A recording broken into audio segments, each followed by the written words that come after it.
to the Sly&Wesh podcast. My name is Wesh. My name is Sly. This is a podcast about self-awareness. We encourage introspection and reflection so that we can improve our internal lives, our external lives, and how we interact with other people. Yeah, I like to add that we promote self-awareness and self-introspection so that you can improve like your life, like your outlook on like life in general, like with the world, like at work, in school. How do you interact with like random people that you meet, and how is that affected by your intrapersonal your intrapersonal life? But yeah, so the gist of this podcast is just to get you to dig deeper and to see if how your life is right now, if it has something to do with how well you're connected to yourself or not. Yeah, and is it where you want to be? Yeah. Like, do you want to do better? Do you want to be better? Yeah. What would you like your friendships to look like? Your relationships with both platonic and romantic? Yeah, and also how you want to show up in the world and the lens you use to see the world. I feel like the way you know that kind of phrase, for you only meet people as deeply as you've met yourself. Yeah. There's just levels you can never get to in life if you don't really dig deeper into who you are, Yeah. because most of the answers really are usually within They us. lie within you. Yeah, and everything is also connected. Yeah. Everything is connected from back then to like how you are in primary, in high school, growing up. There's a lot of things that you're going through today that can be directly linked to that. Yeah. So yeah, that is the gist of the podcast. And this is episode what? We're on episode what? 7. Look at us losing count. So happy. Guys, I'm so happy. Honestly, I'm so happy. And if you've not noticed, we're on the setting, babe. It's giving airy. It's giving options. It's giving backyard. backyard. What, there's a Backyard word. of your own home. Yeah, this is our backyard. Actually, we are manifesting to live in such a yard, honestly. But yeah, I hope you love the setup today. Yeah. We are going over and above to ensure like we give you Something different each time. something different, something like we want to catch you off guard. Even to challenge ourselves to also do something different each time. Yeah. I want to see how much different we can get. How much Siku moja tutashoot kwa beach hata. Manze. So yeah, just to keep the vibes alive, even in as much as we are going deep, let's also, zhuzh it up. Zhuzh it up. Yeah. So yeah, what are we talking about on this episode? So today we're going to talk about conflict in friendships, especially, not even in all of the others. Najua mna fighting. Like, I feel like conflict is the constant as you grow older. Yeah. Not the constant, but it's a constant challenge. It becomes a more important thing the longer you know someone and the older you get. Like, the more you're like, I need to know how to fight with you so that we can still remain friends, remain partners, in a healthy dynamic. And then, like, for us, it's even extra layers because it's a business. We are doing something we are passionate about, so it needs to be. Yeah, we need to streamline our conflict resolution process. Yeah. And also, I feel like as an adult, like as we're in our 30s, but even when you're in your 20s and whatever, you're trying to build or establish friendships and relationships, it's important to know how you as a person, your weaknesses and your shortcomings and your strengths, how you can apply them or how they affect how you show up for your friends. In your conflicts. How you show up in your conflicts. Because you can't avoid it. It's the one thing that you cannot avoid. As long as you're interacting with a person that is not yourself. You will have to disagree at some point. Yeah. And it's so scary to disagree with someone you love because it's like, what if they stop loving me now? Honestly. Actually, I'm such a horrible person. Saying to wameona before for some reason. I feel like the older you get, because like we said, you have more to lose. Yeah. It's like there's a lot at stake. So when there's a conflict, you kind of like freak out because you don't want to say the wrong thing. Yeah. You don't want to, I don't know, damage whatever you've been building. You panic. I panic. The whole time, my heart is here. Yeah. Inside my throat. I know. And then what makes matters worse is that you'll have to do the confrontation, the difficult conversations, the sustaining after that. I know. Can I just give you my brain? I know. I know. It's very challenging. And I feel like everybody would agree. I think anyone who would be like, although there are people who thrive in conflict, like there are people who have mastered like conflict resolution steps. There's a nini I watch, there's a channel I watch, Kit Carey, her parents, they talk about how they've managed how they maneuver conflict. And honestly, I think that was the most helpful piece of content Nishai watch your conflict resolution, because I was like, the people need to hear some of these things, because most of us are people in our generation, we are very conflict averse. We are very conflict averse. Let's not fight. I can solve my part on my own. I don't need to bring you into it. I don't need to.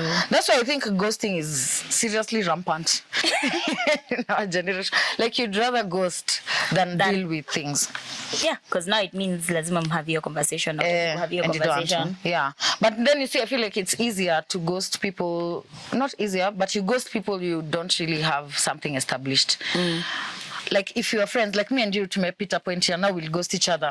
Like, if a conflict comes about, it's not an option to ghost. Yeah, unless you want it to die. Yeah, unless you want the friendship to just not exist, it's literally not an option to ghost. So we want to talk about that. Like, when you're in a situation where you're in a conflict with someone you actually care about, the green flag people, right? The people you want to build a friendship with or you want to keep as friends. How do you go about that? What is your weakness actually in conflict, except now the fear of conflict itself? How do you show up in conflict? Mine is even ignoring it.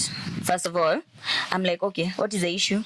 And you're like, I wanted a blue table, this is black. Yeah. It's like, okay, fine, let's go get blue paint. Let's or you lean more towards fixing it to what they want. Immediately, what they want, and immediately without tusika hapo hata. Let's not even sit in this emotion. Yeah. And it's probably bringing up other things that need to be addressed. Yeah. But I'll be like, no.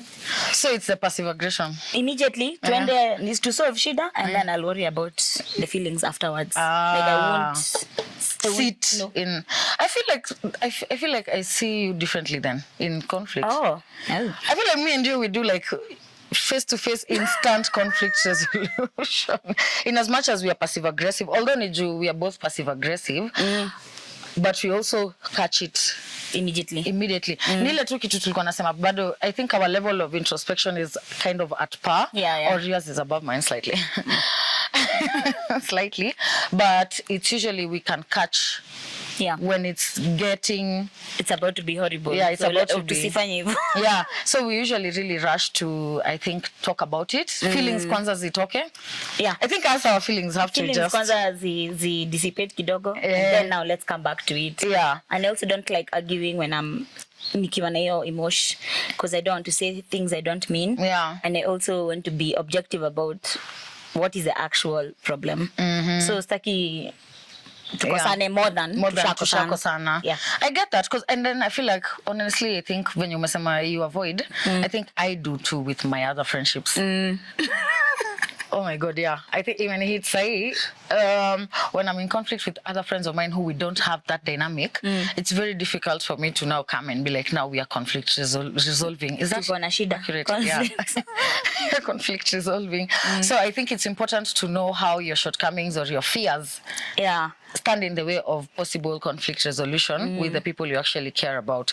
So now, we'll say now, what is an nini, except catching the feeling like instantly, tuseme hakuna hiyo chance ya kudiscuss, hakuna chance ya kudiscuss na kufeel, actually nimejipata hata I'll put in my phone, me and Sly need to discuss such and such. So maybe I'll let it go in the moment, but then afterwards, like tomorrow, ndakuwa hapo okay, kuna hii kitu tuna need to address, but najua tuta address. So like I feel like I'm confident enough in the friendship to know we'll talk about it at some point in time, even if not this exact moment, we will talk about it. And I feel like those are my favorite type of friendships. Okay. Where I know there's a conflict, hatuja discuss but we can both put it aside, maintain respect, and and then casual, when everybody is feeling up to it, we can talk about it. Do you think that's like cuts across most of your friendships? Yeah, I think most of my friends are like that. That's actually awesome. Yeah, most of my friends are very to discuss. Like discuss at one point. Yeah, I feel like mine, I thrive with my friends because they lenga. they lenga, and then me, I'm like, you know what? I have a burning point. I have a burning point. No, but I won't. Even you still won't bring it up. I'll bring it up now when I feel like the coast is clear now. It's not a beef now. Now it's like a story. Like unakumbuka kama last month. Oh, kumbe uli notice. The emotions are over. Na discuss too. But also that is mostly for my old friendships. I think because I have the comfort in that we are still, as in, I'm here to stay. So yeah, definitely that is something I struggle with. Hata sikuwa nilikuwa nakuja hapa kusema venye, you know me, you know the way I resolve, you know.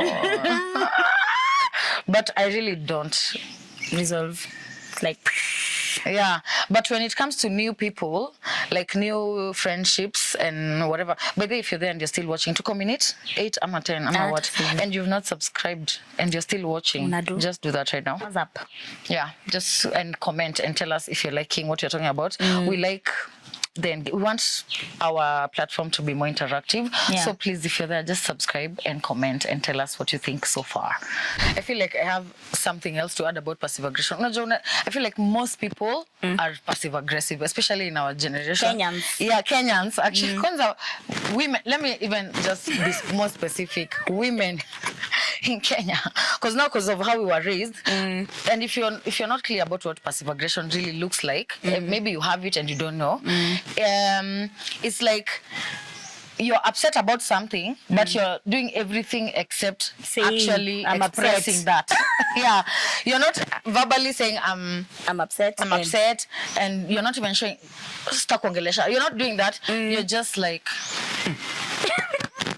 or making sounds. Ama naenda uko hivyo naambia everybody but you. But the person who needs to hear it. So maybe if you have it, you can just, check yourself. Me nilijua actually I'm passive aggressive through a friend.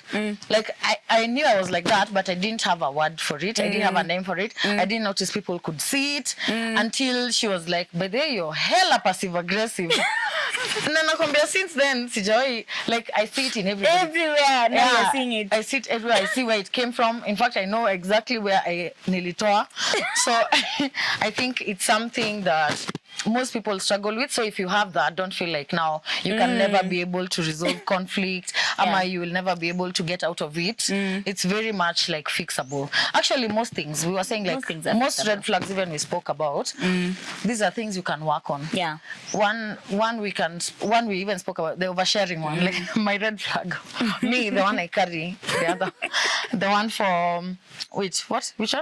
Oversharing. Yeah, oversharing. You can work through it, and you can become we move towards green. Ataka itakuwa greenish. I always thought I was like aggressive. I didn't think I was passive until I started noticing it in like my mom, or I noticed like a different kind of aggression, maybe in like my sister or my cousins or what, and I'm like, I'm actually not like that. Yeah, you suppress yours. It happens inside you. Yeah, so now a lot of my family is very overtly aggressive, and I realize but even when I am, it's not about my problems, it's about other people's problems. So right now if someone came to fight you, we tutaanza, lakini ingekuwa mimi you'll be I get that. And me, now that you've said that, me, I think now I'm aggressive. Like, but in speech, like combative. But even for other people, not for yourself, even you. No, for myself. Like, mine is like a constant, like, okay, nimekuja ku realize recently, I'm just like, how I express myself comes out as aggressive, super aggressive to people apparently. So it's been a very hard pill to swallow. Though.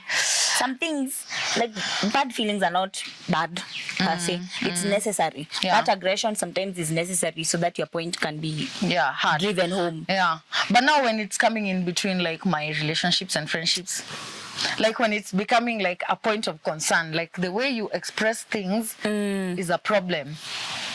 So you need to also be able to catch yourself there. Tuseme kama una projecting, because yangu inatokanga from projecting, mostly projecting either my insecurities or my expectations, unmet needs and stuff like that. So now when I'm dealing with you and it's this specific issue, those are the ones will come out. Everything I've been stressed about is coming out in the exact moment. Yeah, and it will be aggressive and you will maybe like go back to your shell. Your story imetoka wapi? Oh my God, I hate that. That's the person I am in conflict.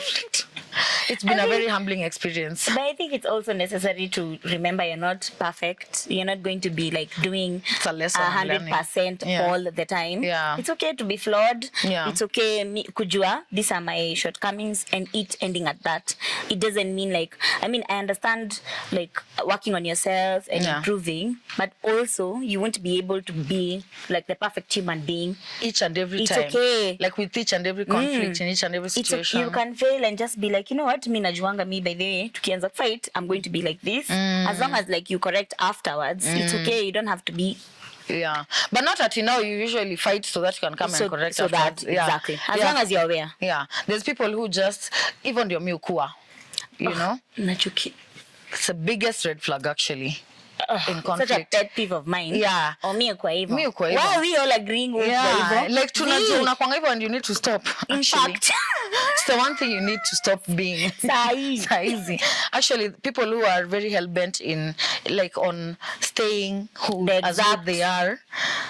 Huge indicator that you cannot go far, like in your friendship or relationship. Last nerve. Yeah. Why are we all collectively have Agreeing. agreed that you're just like that and Yeah, it's okay? yeah, and you're like you want us to. You're forcing us into accepting that that's way. No. I feel like that's bullying. Even you're bullying your friends because you want them to be able to cope or to deal with your nonsense. And are you dealing with anybody else? Else's most likely not. Probably And not. wale huko online wanasema if you do this and this I will cut you off. If you I will cut you off.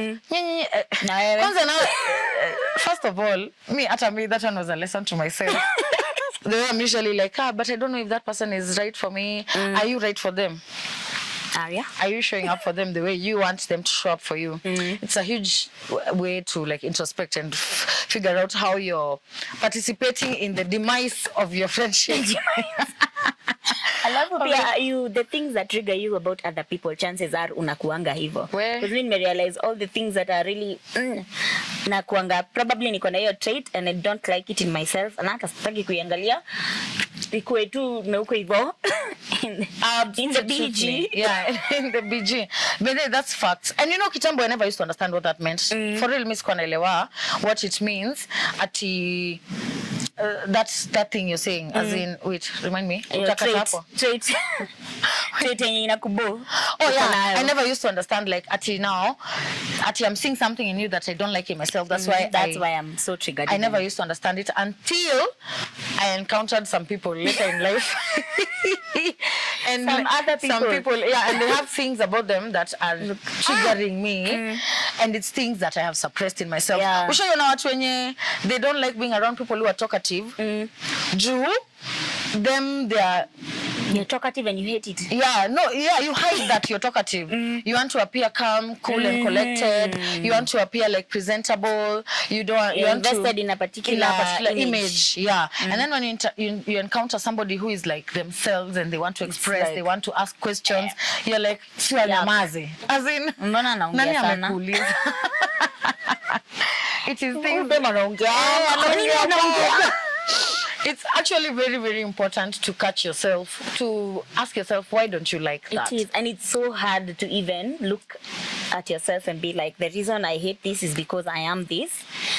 Even before you get to even the point of, there's nothing wrong with it, nini.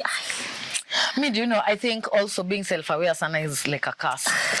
Honestly, sometimes it's like a curse because sometimes even when I'm going through a feeling, I have to ask myself, am I being insecure? Am I being what? And then I ask, am I thinking about what they're thinking? Oh my God, I just want to be. Can I not? Yeah, I just want to be. Not? Yeah, but I think it's better for your relationships if you're self-aware. Yeah, and even you can take some time to chill and think about it later. You don't have to think about it right now. It's okay. You can take some days, wallow, be in your fields, do whatever you need to do, and then come back to it and be like, okay, so now I'm ready to handle it. To figure this out. It's very heavy emotionally. Yeah. Also, your gut, like, I feel like one thing to build on your instinct. So, like, if you feel like you're drawn towards really keeping this friendship or this relationship, maybe it's good for you. Maybe it's good for you. Like, don't dismiss everything. Not everything is like let's cut this shit off. Yeah, not everything is like that, and also not everything is for solving. Yeah, some things imekuwa, it's okay. It's okay to identify patterns in someone and be like, you know what, I really am done with this. Like, have you lost a friend in the recent past because of your own like shortcomings or like your own mistakes? Yeah. I feel like I have, but I feel like kuluzia, okay, we are never speaking anymore. It's just we are not as close as we used to be. And now I don't know if is it I did something, or is it maybe where you're at in life. You're like, maybe this friendship is not serving me. Yeah. And I'm still struggling with that to this day. I still feel like, I don't know, can I fix it? Because Captain Save a Ho. Yeah, Captain Save every fucking friendship. It's moi. Yeah. I get that. I'm like, okay, in the beginning I tried so much. Oh, let's converse. Oh, let's do nini until nikaona aya bebe huyu. Yeah, it's one-sided. It's not giving. Yeah. It's okay. So I was the hardest choice was just leaving it. Yeah. If ever it comes back to what it was, sawa. If it doesn't, if not, you did what you could do. It lasted the time it was supposed to last. Yeah. And it's unfortunate na ni sawa. It's a word to that advice we get, the one for accepting that there's friendships that are just seasonal. Yeah, there's some friendships that if you did your best, if like it was, you tried, like you gave your what best. else can you do? Yeah, you didn't get to the point of like really sacrificing who you are for that thing. I mean, you can always like good riddance to it and move on and like sustain the ones you can or the ones you want, the ones you're drawn to sustain. So yeah, I think another question I wanted to to raise is like, what puts you off in conflict? Like, what is the one thing mtu atasema ama atafanya, then you're like, I will not even bother with this conflict nonsense resolution? Don't shout at me. Okay. Shouting, I don't know. I'm sure we can draw many lines. Yeah. So you check out. I do. Hata siski unasema nini? Yeah. Because will you say like you're shouting at me? Yeah. And if I say it once na. Yeah. Sawa. You'll just like ditch the convo physically or otherwise. Both. Yeah. I'm done. It's over. Like maybe we can talk tomorrow afterwards, but I won't be the one to initiate. Because usually most times I find myself nikiwa na conflict, ni mimi na initiate like the resolution process. Na usually sinanga shida na hiyo, but now tuseme kama hiyo line ukinicross, you have to be the one to come back and be like, okay, pole, jana nilikuwa na blah blah blah hivyo. I was going through some nonsense and whatever. Yeah. Okay, I get that. Mine, I think it's gaslighting. The minute I've observed something in myself recently. Like when I'm going through some issue, I'm arguing, we're like having a confrontation, and then I feel like you're switching what I'm saying. You're making me a person that I'm not. Like you're being like, but you. Like if you're gaslighting me, like you're making me feel crazy. You're making me question my intentions, like with even my words. Like my words. You want to make me sound like I'm the most horrible person, and me, I'm coming to like trying to actually. And I'm trying to actually the way comes me, anika my weaknesses, like it's there for everyone to see. I don't hide them. I'm not going to hide behind, oh my God, I'm so perfect. Yeah. I really hate it when someone is like, so you're trying to like labeling me and putting me in a box in a way to make me feel either guilty or just to one-up me in the conflict. I will literally run. Like they're not trying to even solve whatever. They're trying to win the argument. Yeah, that we are not solving shit. At least not now. And I will actually literally run. Me hata nakimbianga mbi. I'm like, don't want to talk to you anymore. Like, it's for real, babe. I'm just enjoying. I'm just imagining you literally running away. I actually do run. So yeah, I think it's important to figure out how you show up in conflict. Yeah. And figure out if it's worth it with some friendships. Yeah. If it's not, why is it not? Why? What do you need from another person to feel like they're sorry or to feel like, okay, Sawa, I can put this to bed. Yeah. We continue. What do you usually need? Yeah, what do you me personally? Yeah. Me, as long as I feel hard and seen, I think I can forgive pretty much. Yeah. I can forgive a lot. Yeah. As long as na feel like uko, you mean what you say, remorseful and na unanisikiza na una validate because you know unaweza nisikiza nini alafu ukwe zile za like, okay, I know you feel that way but That is the kiss of but death for argument. I think I usually do that quite a bit myself. But I think it's important when someone is like, you know what, I get how you're feeling. Yeah, I'm sorry. I'm sorry. Even genuinely, Ooh, even apology. the words I'm sorry, I realize me got triggered as fuck kama mtu asemi hata pole. Yeah. And it's hard. For me, it's been hard for me to say sorry in the past. But I'm really working on it. I'm really working on it. So yeah, it's a call to those of you watching to just dig deeper into the conflicts even you're going through right now. Do you want to resolve them? If you do, why do you want to? And how do you want to go about it? There's actually channels you can search online and TikTok, like therapists or stuff like that guide me like personally. Pointers, like, yeah. Because even like mtu kama mimi wa sabotage, I really sabotage inside the conflict. Yeah. I really had to learn how I show up in conflict as a sabotaging person. So just assuming the worst and just being an overthinker and thinking this person hates me, it's something I really have to change in myself.